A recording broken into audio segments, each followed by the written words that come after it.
Apa itu Wahabi? Wahabi merupakan satu fahaman yang diasaskan oleh Muhammad ibnu Abdul Wahab. Fahaman ini dinisbahkan kepada nama bapaknya Abdul Wahab sebagai Wahabi, tidak kepada namanya sendiri sebagai Muhammadi. Ini adalah ijtihad ulama supaya umat Islam tidak keliru dengan ajaran Islam sebenar dari Muhammad sallallahu alaihi wasallam.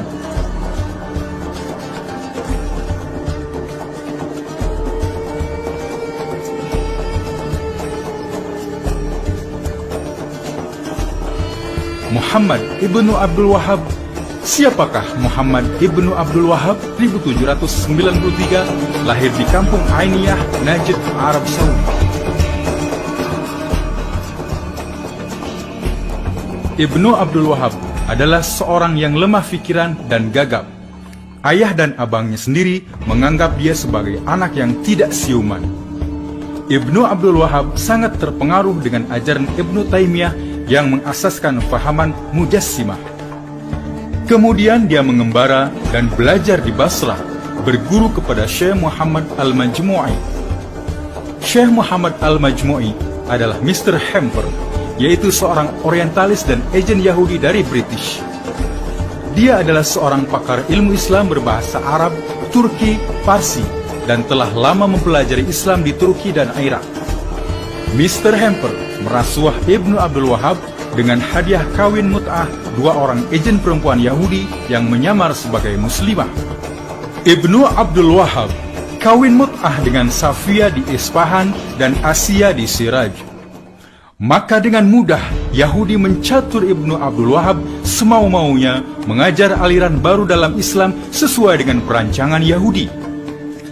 Dengan ajaran baru itu, Ibnu Abdul Wahab kembali ke kampungnya, namun ditentang dan diusir oleh bapaknya, seorang ulama Sunni.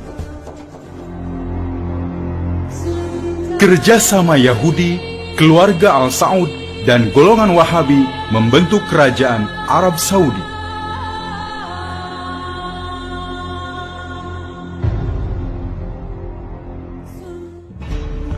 Setelah diusir oleh ayahnya, Muhammad ibnu Abdul Wahab menyambung terus menyebarkan ajarannya itu ke seluruh Najd.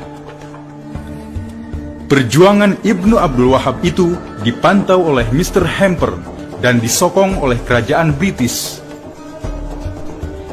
Ibnu Abdul Wahab membawa misi Yahudi kepada pemimpin-pemimpin Arab.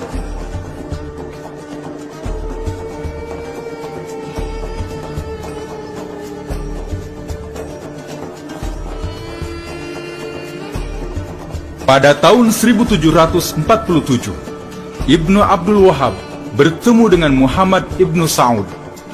Dia adalah keturunan Yahudi yang menguasai kawasan Duriyah. Ibnu Saud bersetuju dengan tawaran itu. Maka bergabunglah Ibnu Abdul Wahab dan Ibnu Al-Saud mengembangkan ajaran Wahabi.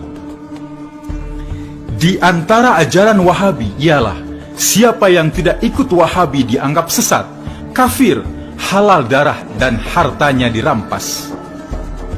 Dengan fatwa Wahabi ini, maka orang-orang yang tidak ikut ajaran Wahabi dibunuh dan hartanya dirampas.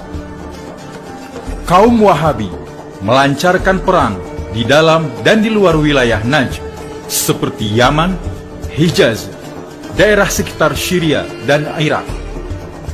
Mereka membantai 300 laki-laki di kampung Al-Fusul, di wilayah kota Al-Ahsa, dan merampas harta milik mereka. Pasukan Ibnu Saud dan Ibnu Abdul Wahab itu terus melakukan kekejaman ke seluruh Arab. Siapa yang taat kepada ajarannya wajib berbaiat. Bila melawan, wajib dibunuh dan harta miliknya dirampas. Di antara umat Islam yang paling banyak dibunuh pasukan ini adalah keturunan Rasulullah sallallahu alaihi wasallam. Namun, ada di antara keturunan Rasulullah sallallahu alaihi wasallam yang sempat melarikan diri ke Malaysia dan Indonesia. Peninggalan Rasulullah sallallahu alaihi wasallam dimusnahkan supaya umat Islam tidak lagi membesarkan Rasulullah sallallahu alaihi wasallam dan keturunannya.